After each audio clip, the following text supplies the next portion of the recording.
Hello, book lovers and English learners. Welcome to our January and February live read along. I'm Lydie Bureau, I'm an English teacher in France and also the founder of Lydie's Book Club, a book club for learners of English. In this book club, I host live readings and discussion workshops on adaptations of classics of literature and contemporary novels in their original text. I also tend to prioritize books that are written by women. Each month, we read and explore a different book for all levels of English. And each week, I host several live reading sessions on Instagram, but also on Zoom for free.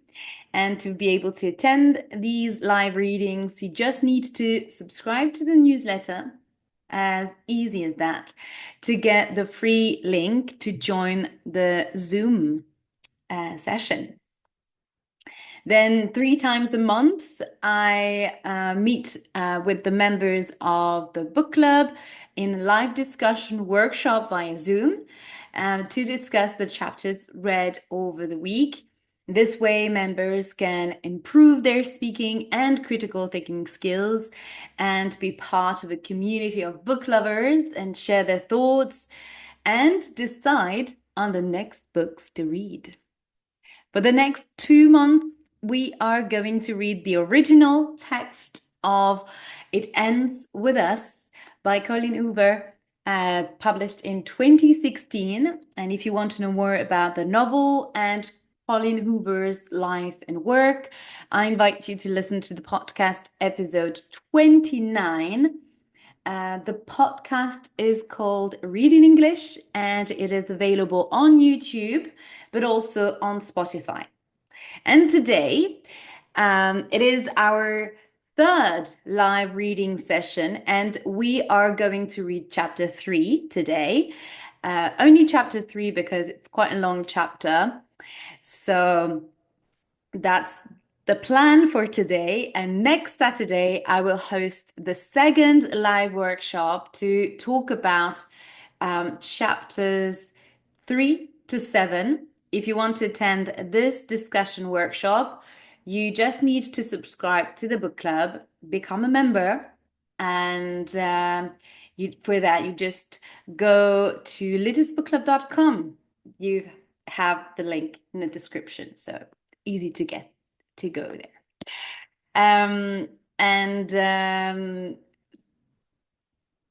benefits to attend those live workshops will be the best way for you to improve your reading and speaking skills in English, as I'll be asking you questions about the book, and you will need to go back to certain passages, and I think it's going to be a great opportunity for you to develop your speaking skills and your vocabulary in English, and also meet the members of the book club and have a lovely time together.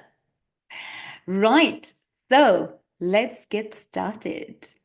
So as I usually do, let's just refresh our memory about chapter 2. So I'd like to do a quick recap of the previous chapter or chapters, but last time we just read chapter 2. So in this chapter, we learned that Lily has a roommate. Her name is Lucy, but she's not very, she mentions her at the beginning of the chapter very briefly. They don't really seem to get on very well. She spends a lot of time at her boyfriend's house, so she's like a ghost almost. And then, most importantly, we learn how Lily met Atlas. And also, we learn that Lily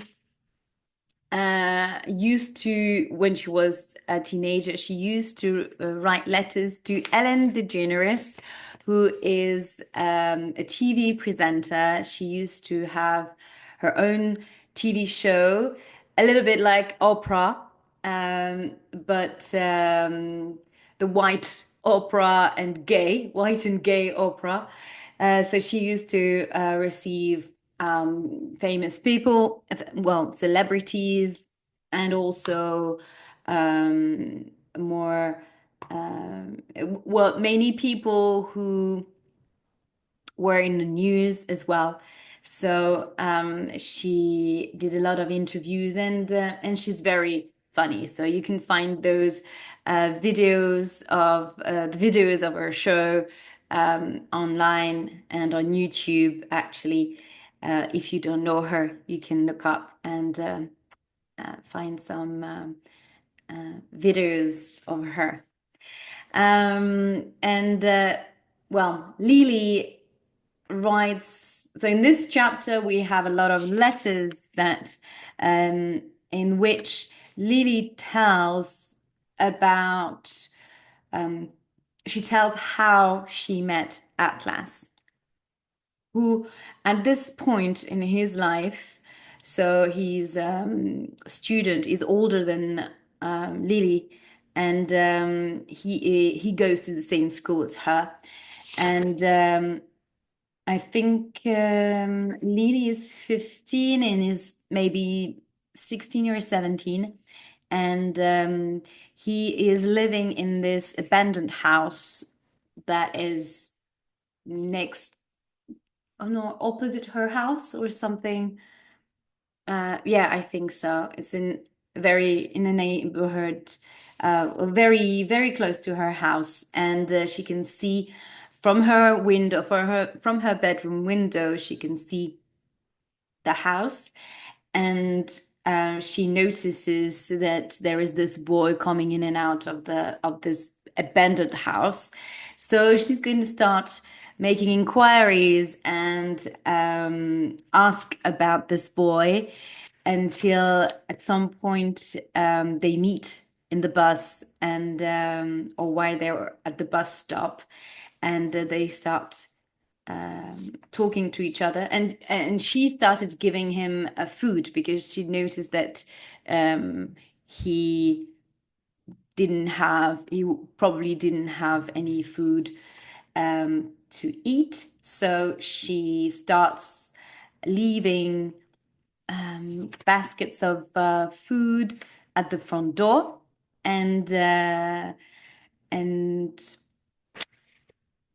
and then he notices her as well, and they start chatting, and she asks him to, or she invites him to come over to her house so he could have a shower because he smells a little bit, and he is because he probably doesn't wash. So she offers him to have a shower, but she's a little bit worried, uh, well, and quite anxious because her parents are not in the house, and they are meant to arrive at I don't know, 5 or 6 o'clock, and she's worried that they will arrive earlier and will find this boy in the shower. Um, and as you may, and if you remember about the story, her father is very violent, and I think she worries more about her father's reaction than her mother, as you might guess. As you can imagine, yeah.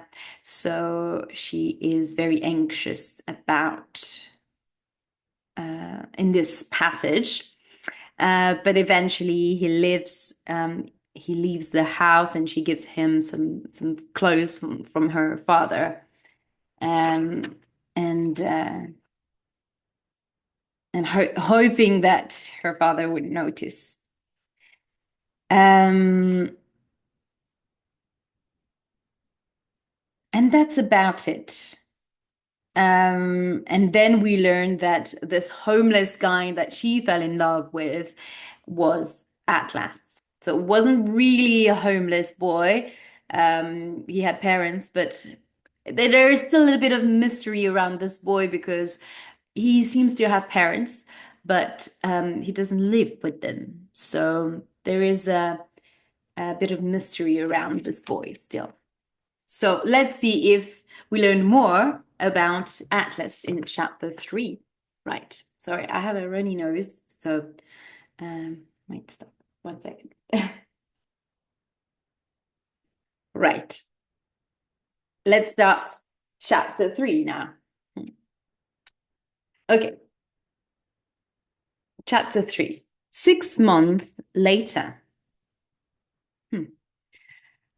Oh, that's all she says. Oh yeah, and her mother is also considering moving to Boston, and she is scared of her mother moving to Boston. She doesn't want her mother to live next to her, and this is the very reason why she left Maine, the state. Can't remember the town. Yeah, that's the reason, exactly the reason why she left um, Maine.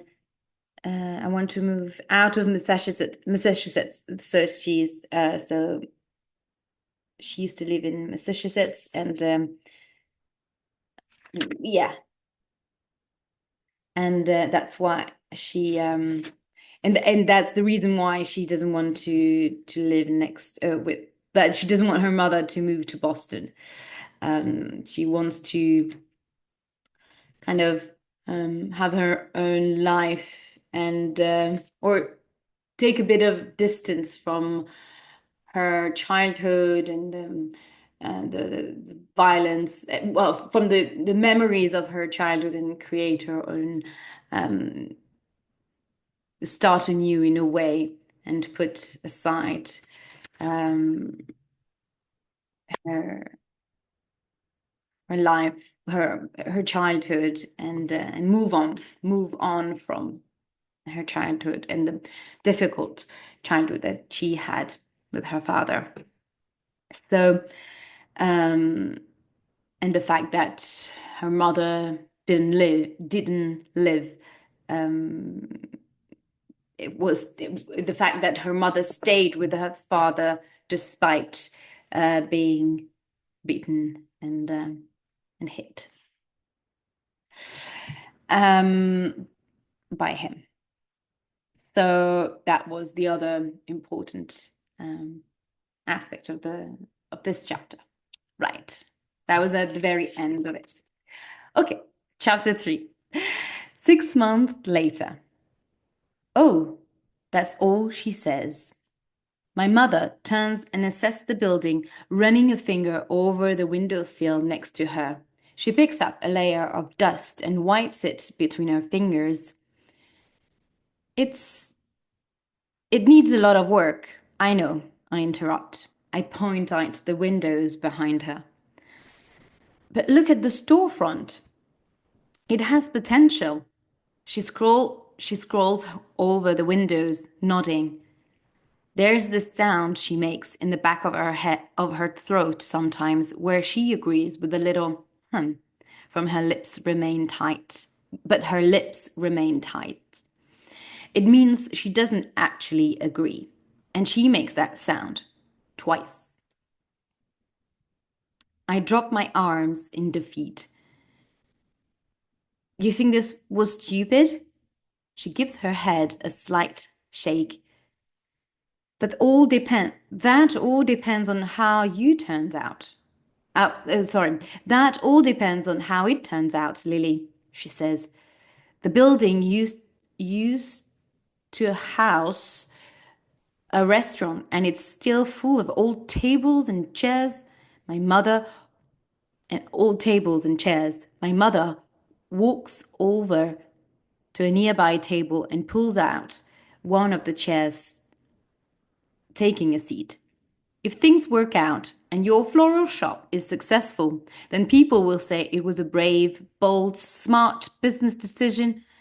But if it fails and you lose your entire inheritance, then people will say it was a stupid business decision. She shrugs. That's just how it works. You majored in business. You know that. She glances around the room slowly as if she's seeing it the way it will look a month from now. Just make sure it's brave and bold, Lily. I smile. I can accept that. I can't believe I bought it without asking you first, I say, taking a seat at the table. You're an adult. It's your right. Um, I just want to pause here briefly. There is this expression, taking a seat at the table, is this idea of being, in a way, she has equal to equal relationship to her mother at this point, almost. It feels like, well, this is how I feel with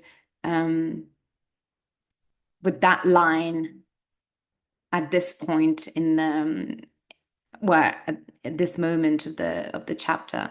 So I guess it was intentional, I would assume. You're an adult, and then you have the sentence from you have this sentence from her mother, so that makes sense. You're an adult, it's your right, she says, but I can hear a trace of disappointment. I think she feels even lonelier now than I need her less and less. It's been 6 months since my father died, and even though he wasn't good company, it has to be weird for her, being alone. She got a job at one of the elementary schools, so she ended up moving here. She chose a small suburb in the outskirts of Boston. She bought a cute two-bedroom house in a cul-de-sac with a huge backyard. I dream of planting a garden there, but that would require daily care. My limit is once a week visits, sometimes twice. What are you going to do with all this junk? She asks. She's right. There's so much junk. It all take forever to clear this place out. I have no idea. I guess I'll be busting my ass for a while before I can even think about decorating. When's your last day at the marketing firm? I smile. Yesterday. She realizes she releases a sigh. That's a sigh. And then shakes her head. Oh, Lily, I certainly hope this works out in your favor. We both begin to stand when the front door opens. There are shelves in the way of the door, so I careen my head around them and see a woman walk in. Her eyes briefly scan the room until she sees me. Hi, she says with a wave. She's cute. She's dressed well, but she's wearing white capris, a disaster waiting to happen in this dust bowl. Can I help you? She tucks her purse beneath her arm and walks toward me, holding out her hand. I'm Eliza, she says. I shake her hand. Lily. She tosses a thumb over her shoulder. There is a help wanted sign out. There is a help wanted sign out front. I look over her shoulder and raise an eyebrow. There is? I didn't put up a help wanted sign. She nods and then shrugs. It looks old though, she says. It's probably been there a while. I was just out for a walk and saw the sign. Was curious, is all. I like her almost immediately. Her voice is pleasant, and her smile seems genuine. My mother's hand falls down on my shoulder, and she leans in and kisses me on the cheek. I have to go, she says. Open house tonight.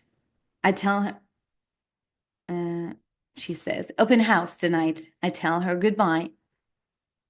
Open house tonight. Okay. I tell her goodbye and watch her walk outside, then turn my attention back to Eliza.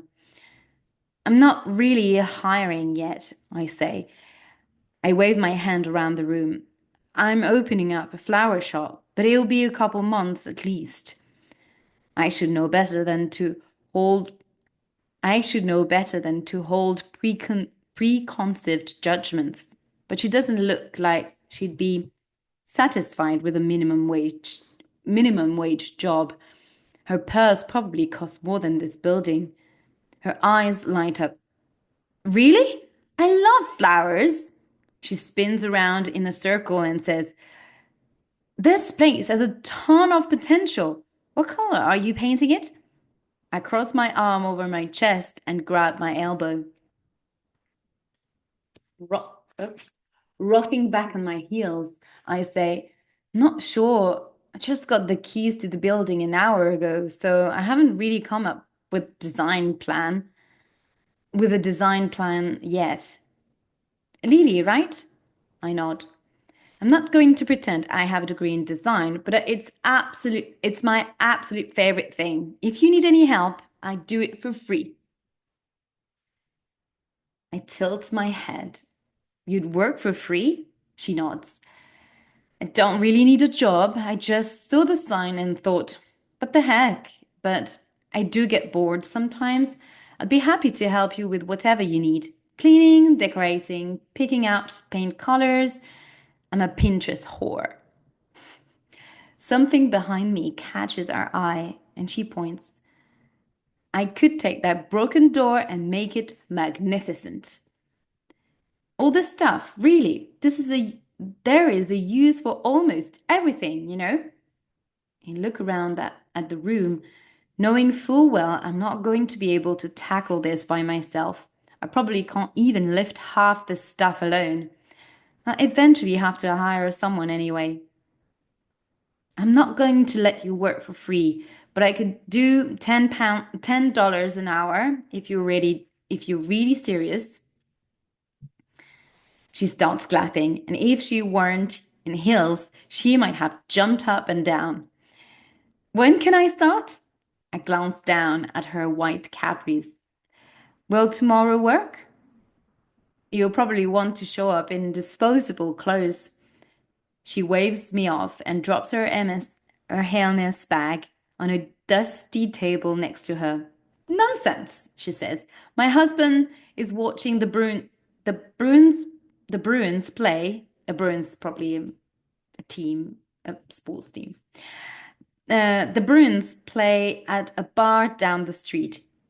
If it's okay, I'll just hang with you and get started right now. Very impatient to start working. Um, yeah, and I don't know if you know the Bruins. Maybe it's a baseball or American football team, whatever. I don't know. Maybe if you know, let me know. Make my research for next a live session.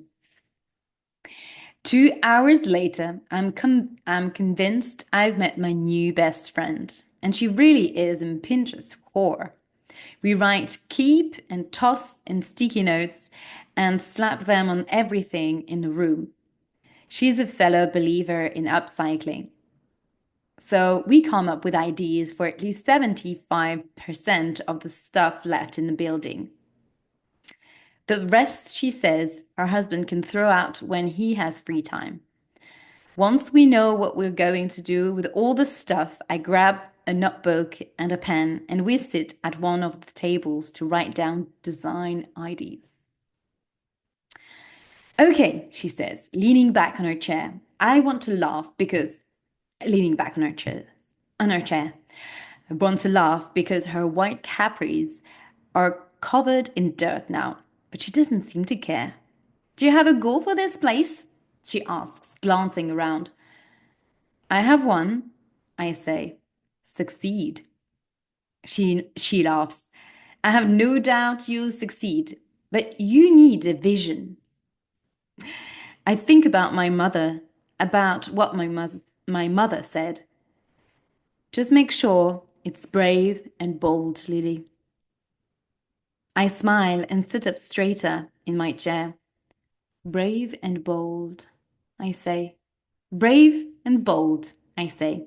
I want this place to be different. I want to take risks. She narrows her eyes as she chews on the tip of the pen. But you're just selling flowers, she says.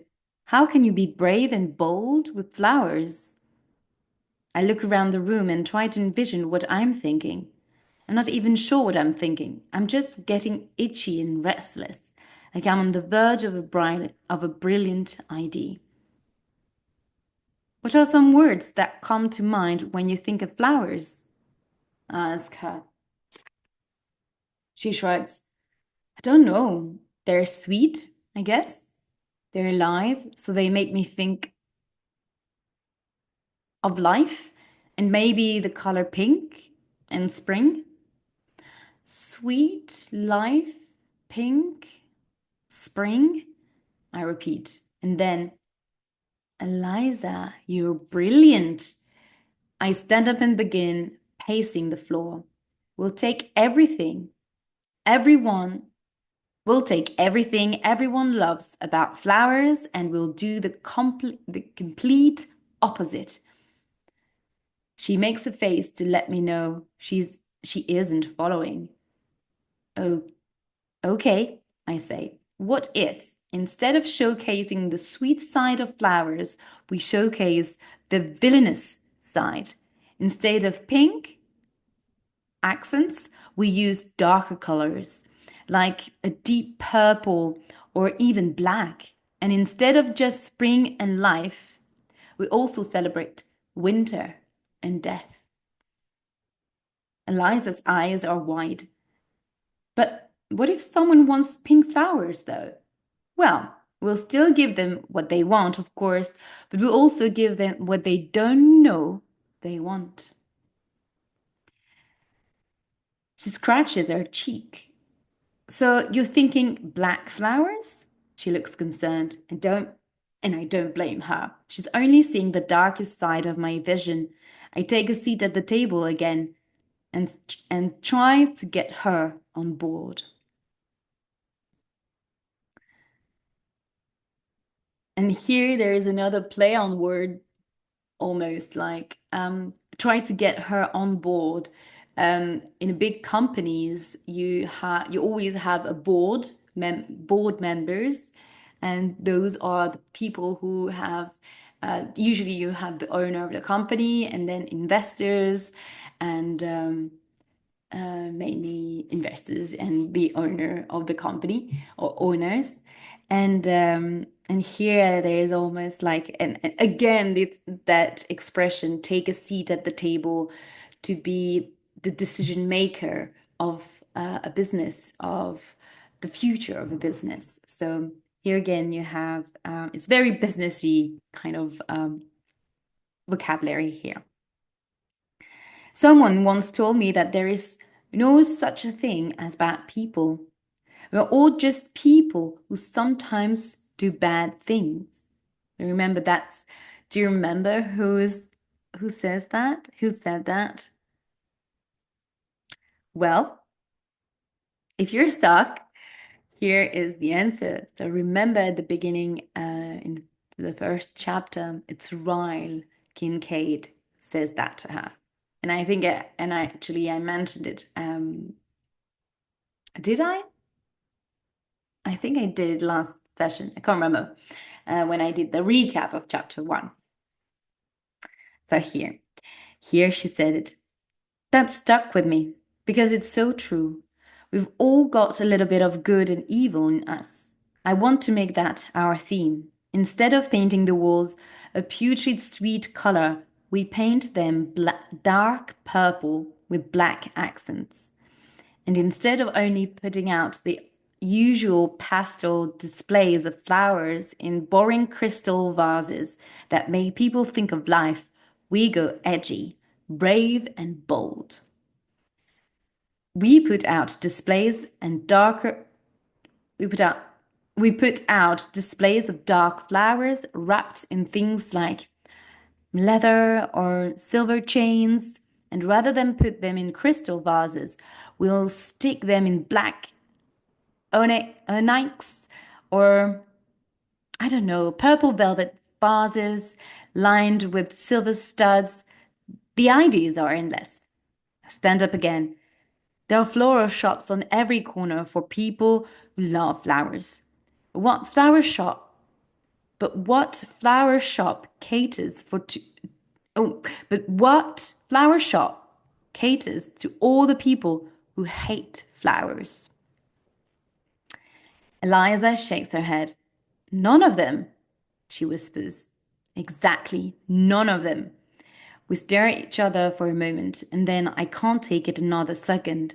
I'm bursting with excitement, and I just start laughing like a giddy child. Eliza starts laughing too, and she jumps up and hugs me. Lily, it's so twisted. It's brilliant. I know. I'm full of renewed energy. I need a desk so I can sit down and make a business plan.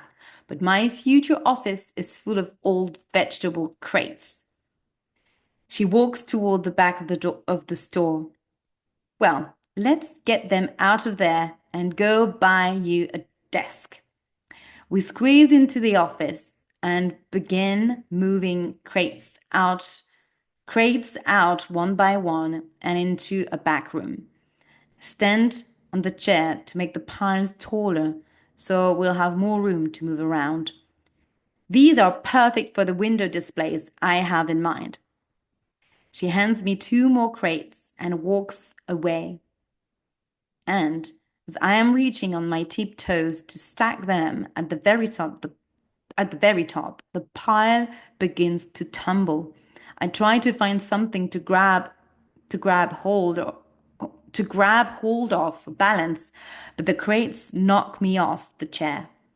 When I land on the floor, I can feel my foot bend in the wrong direction. It's followed by a rush of pain straight up my leg and down to my toes. Eliza comes rushing back into the room and has to move to two of the crates from on top of me. Lily, she says, oh my God, are you okay? I pull myself up to a sitting position, but don't even try to put weight on my ankle. I shake my head. My ankle.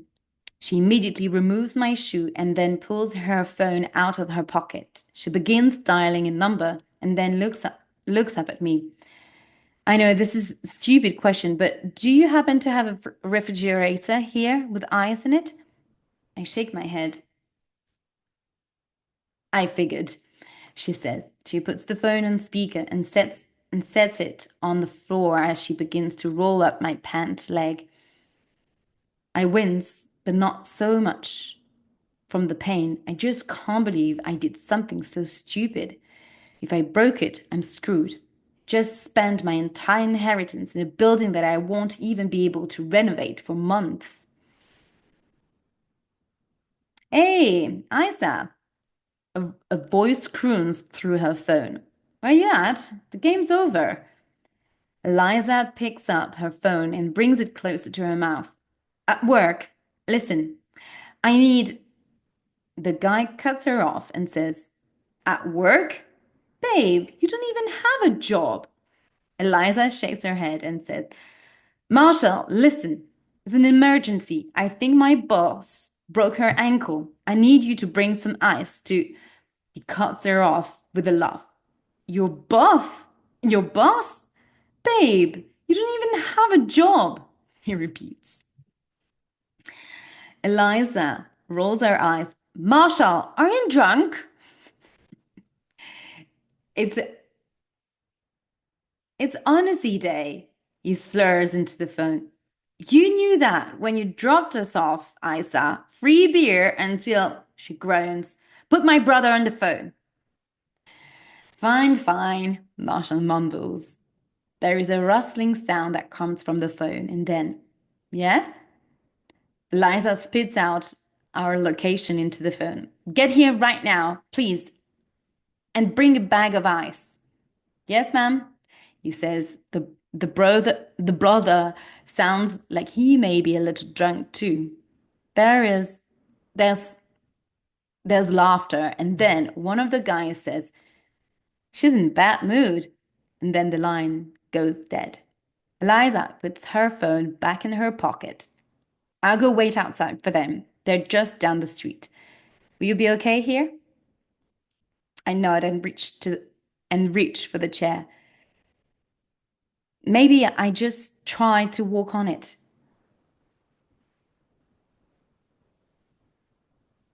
Eliza pushes my shoulder back until I'm leaning against the wall again. No, don't move. Wait until they get here, okay? I have no idea what two drunken guys are going to be able to do for me, but I nod.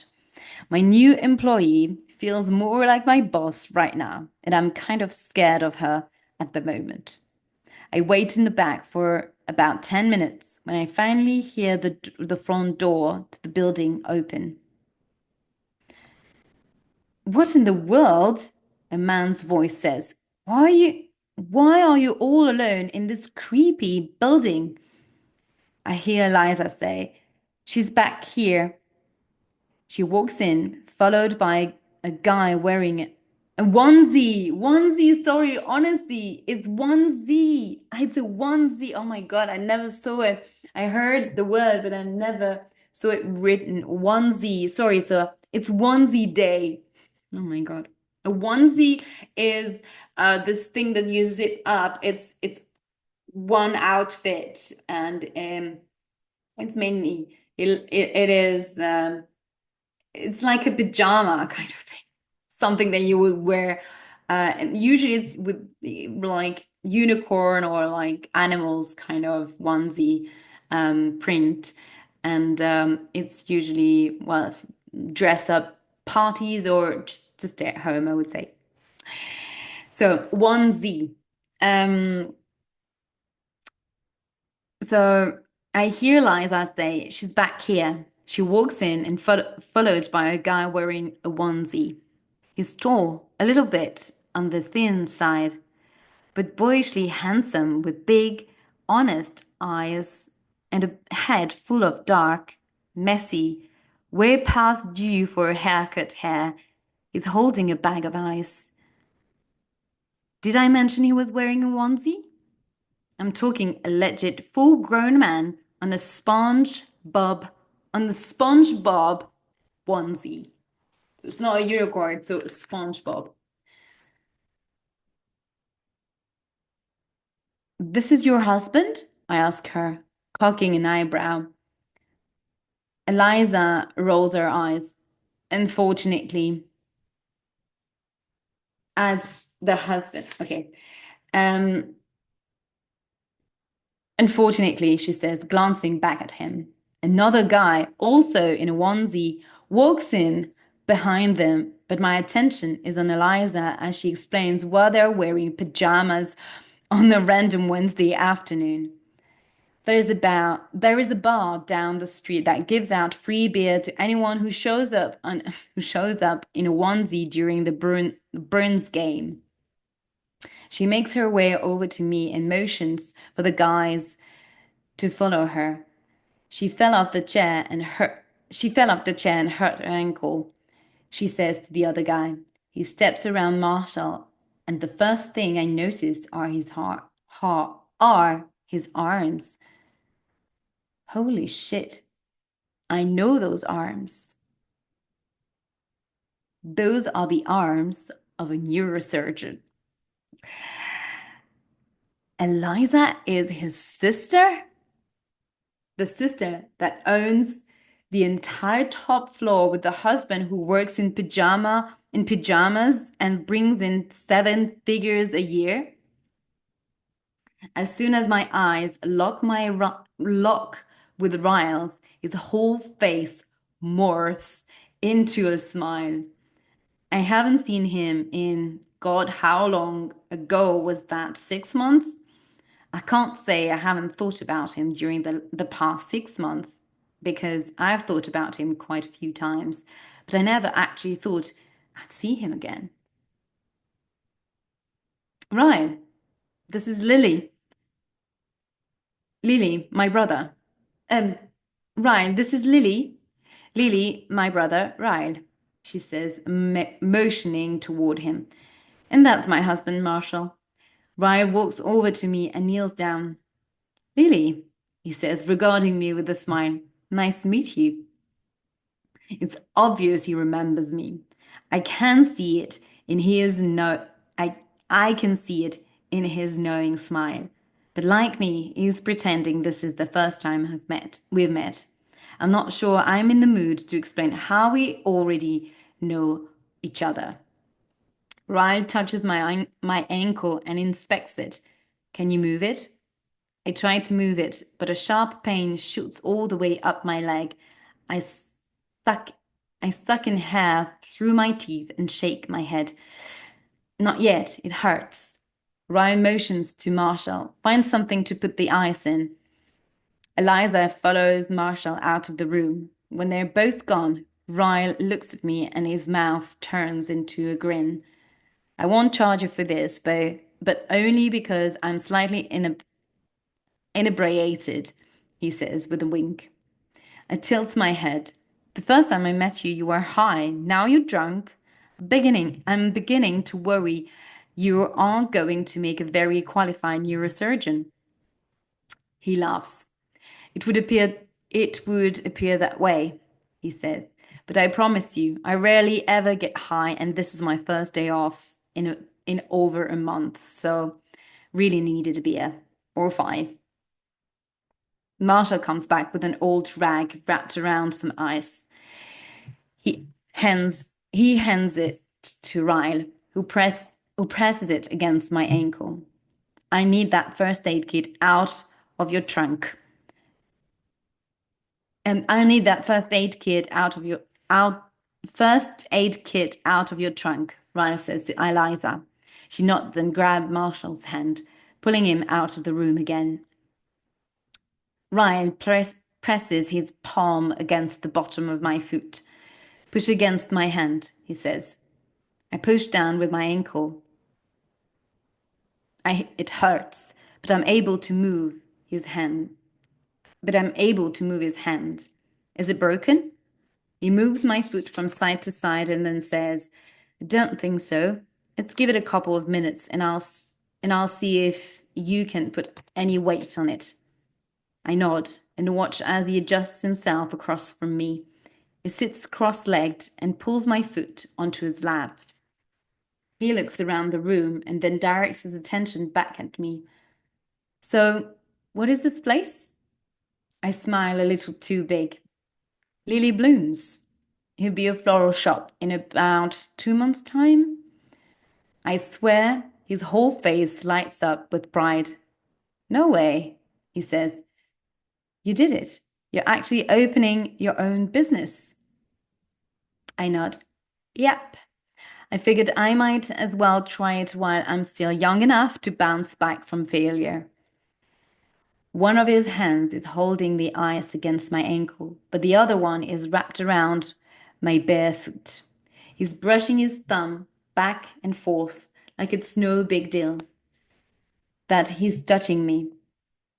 But his hand on my foot is way more noticeable than the pain in my ankle. I look ridiculous, huh? I look ridiculous, huh? He asks, staring down at his solid red onesie. I shrug. At least you went with a non-character choice. It gives it a bit more maturity than the SpongeBob option. He laughs, and then his smile disappears as he leans his head into the door beside him. He stares at me appreciatively.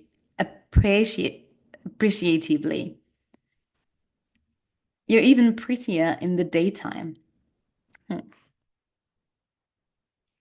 charmer. Moments like these are why I absolutely hate having red hair and fair skin. The embarrassment doesn't only show up in my cheeks, my whole face, arms, and neck grow flushed.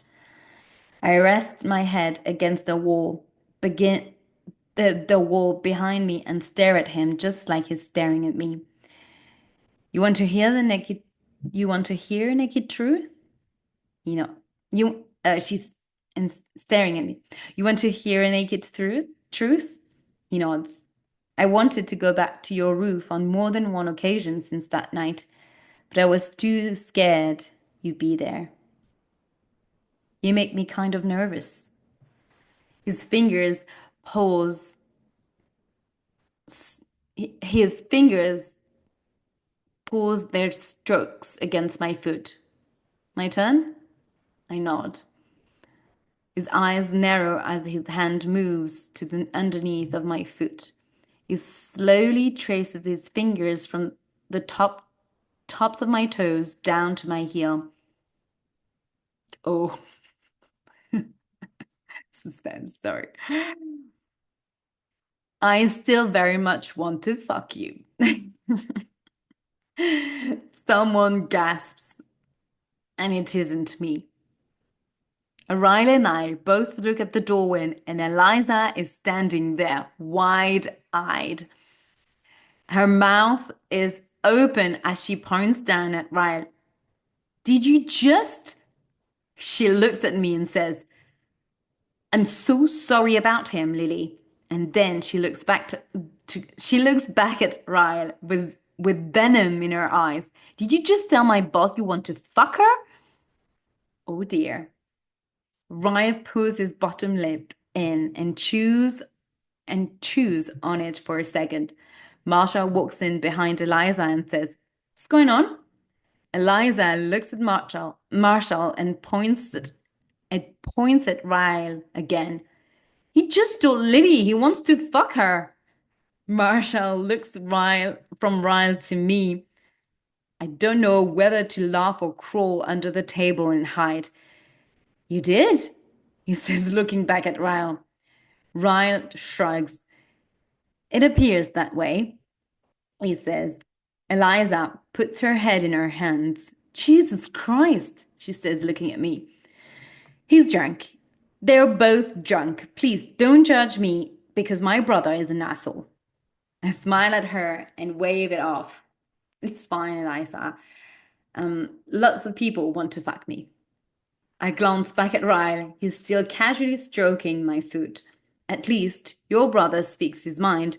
Not a lot of people have the courage to say what they're actually thinking. Ryle winks at me and then carefully moves my ankle off his lap. Let's see if you can put any weight on it, he says. He and Marshall help me to my feet. Ryle points to a table a few feet away that's pushed up against the wall. Let's try to make it to the table so I can wrap it. His arm is secured around my waist, and he's gripping my arm tightly to make sure I don't fall. Marshall is more or less just standing next to me for support. I put a little weight on my ankle and it hurts, but it's not excruciating. I'm able to hop all the way to the table with a little assistance from Ryan. He helps me pull myself up until I'm seated on top of it, leaning against the wall with my legs stretched out in front of me. Well, the good news is that it isn't broken. What's the bad news? I ask him. He opens the first aid kit and says, You need to stay off of it. You need to stay off of it for a few days, maybe even a week or more, depending on how it heals. I close my eyes and lean my head against the wall behind me. But I have so much to do, I whine. He carefully begins to wrap my ankle. Eliza is standing behind him, watching him wrap it. I'm thirsty, Marshall says. Anybody want something to drink? There is a CVS across the street. I'm good, Ryle says. I'll take water, I say. Sprite, Eliza says. The CVS is probably a corner shop, I would imagine. Eliza, Marshall grabs her hand. You're coming with? Eliza pulls her hand from his across and crosses her arms over her chest. I'm not going anywhere, she says. My brother can't be trusted. Eliza, Eliza, it's fine, I tell her. He was making a joke. She stares at me silently for a moment and then says, Okay, but you can't fire me if he pulls more stupid shit. I promise I won't fire you. With that, she grabs Marshall's hand again and leaves the room. Ryle is still wrapping my food when he says, My sister works for you? Yep. Hired her a couple of hours ago. He reaches into the first aid kit and pulls out tape. You do realize she's never had a job in her entire life? She already warned me, I say. His jaw is tight, and he doesn't look as relaxed as he did earlier. Then it hits me that he might think I hired her as a way to get closer to him. I had no idea she was your sister until you walked in. I swear. He glances at me and then back down at my food. I wasn't suggesting you knew. He begins to tape over the bandage. The ACE bandage. I know you weren't. I just didn't want you. I know you weren't. I just didn't want you to think I was trying to trap you somehow. We want two different things from life, remember? He nods and carefully sets my food back on the table. But that is correct, he says. I specialize in one night stands and you're on the quest for your holy grail. I laugh. You have good memory. I do, he says. A languid smile stretches across his mouth. But you're also hard to forget. Jesus. He was. He. Jesus. He has to stop saying things like that. I press my palms into the table and pull my leg down. Naked truth's coming. He leans against the table next to me and says, All ear, all ears? I hold nothing back. I'm very attracted to you, I say. There's not much about you I don't like, and being as though you and I both want different things. If we're ever around each other again, I'd appreciate it if you could stop saying things that make me dizzy. It's not really fair to me. He nods once and then says, My turn? He places his hand on the table next to me and leans in a little. I'm very attracted to you too. There's not there is not much about you I don't like, but I kind of hope, but I kind of hope we are never around each other again because I don't like how much I think about you, which isn't all that much, but it's more than I'd like. So if you still aren't going to agree to a one night stand, then I think, wait, I don't like how much I think about you, which isn't all that much, but it's more than I'd like. So if you still aren't going to agree to a one night stand, then I think it's best if we do what we can to avoid each other, because it won't do either of us any favors. I don't know how he ended up this close to me, but he's only about a foot away. His proximity makes it hard to pay attention to words that come out of of his mouth. His gaze drops briefly to my mouth, but as soon as we hear the front door open, he's halfway across the room. By the time Eliza and Marshall make it to us, Riley's busy retacking all the crates that fell. Eliza looks down at my ankle. What's the verdict? She asks. I push my bottom lip out. Your doctor brother says I have to stay off of it for a few days. She hands me my water. Good thing you have me. I can work and do what I can to clean up while you rest. I take a drink of the water and then wipe my mouth. Eliza, I'm declaring you Employee of the Month. She grinds and then turns to Marshall. Did you hear that? I'm the best employee she has. He puts his arm around her and kisses the top of her head. I'm proud of you, Isa. I like that he calls her Isa, which I'm assuming is short for Eliza. I think about my own name and if I ever find a guy who could shorten it into a sickeningly cute nickname. Ely? Nope, not the same. Do you need help getting home? She asks. I hop down and test my foot.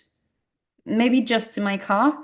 It's my left foot, so I can probably drive just fine. She walks over and puts her arm around me. If you want to leave the keys with me, I'll lock up and come back tomorrow and start cleaning. The three of them walk me to my car, but Ryle allows Eliza to do most of the work.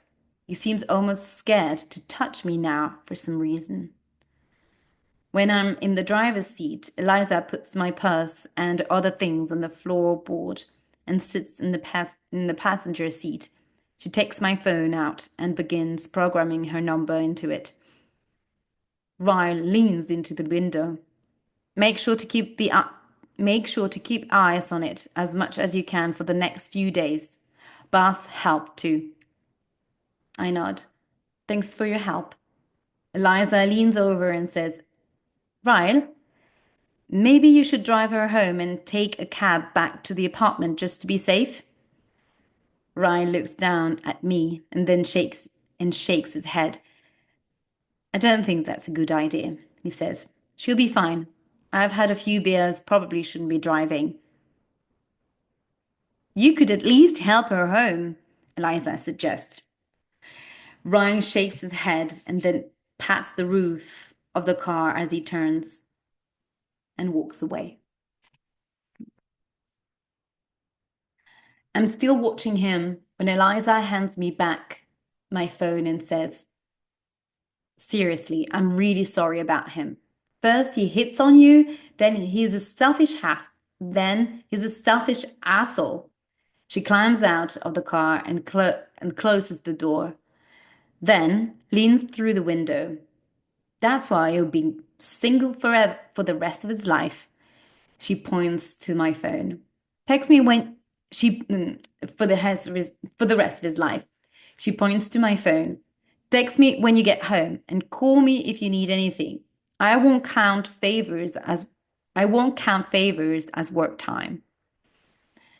Thank you, Liza. She smiles. No, thank you.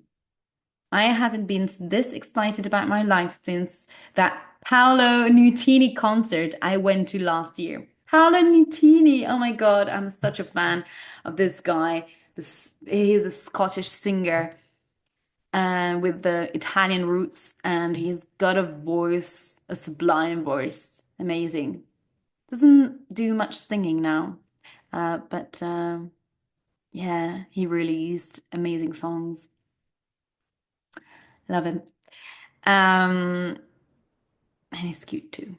That's a good point as well. Anyway, I went to last year. She waves.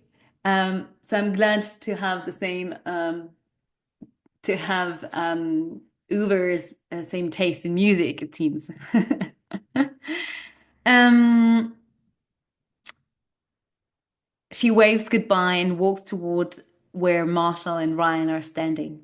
They begin walking down the street, and I watch them in my rear view mirror. As they turn the corner, I see Ryle glance over his shoulder and look back in my direction. I close my eyes and exhale. The two times I've spent with Ryle were on days I'd probably rather forget. My father's funeral and spraining my ankle. But somehow, him being present made them feel like less of the disasters they were. I hate that he is Eliza's brother. I have a feeling this isn't the last time I'll be seeing him. And this is the end of chapter 3. And we'll keep this chapter for next week. Well, I don't know how you feel about the story now, but it's getting steamier and steamier, it seems. So I can't wait next week to read the next chapters and see how things unfold. And I hope you are as excited as me to see how things are going to evolve with Lily and Ryle. Well, I hope you enjoyed this live reading. I hope to see you next Saturday for our second live discussion workshop. Subscribe to the book club to join the workshop, the conversation workshop. Have a beautiful rest of the day.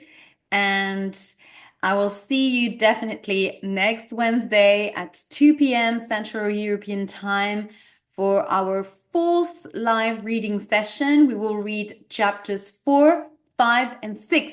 So next week, we're going to read 3 chapters. So next Wednesday, we will read 3 chapters. So it's going to get very, very interesting, very juicy, I guess. Bye.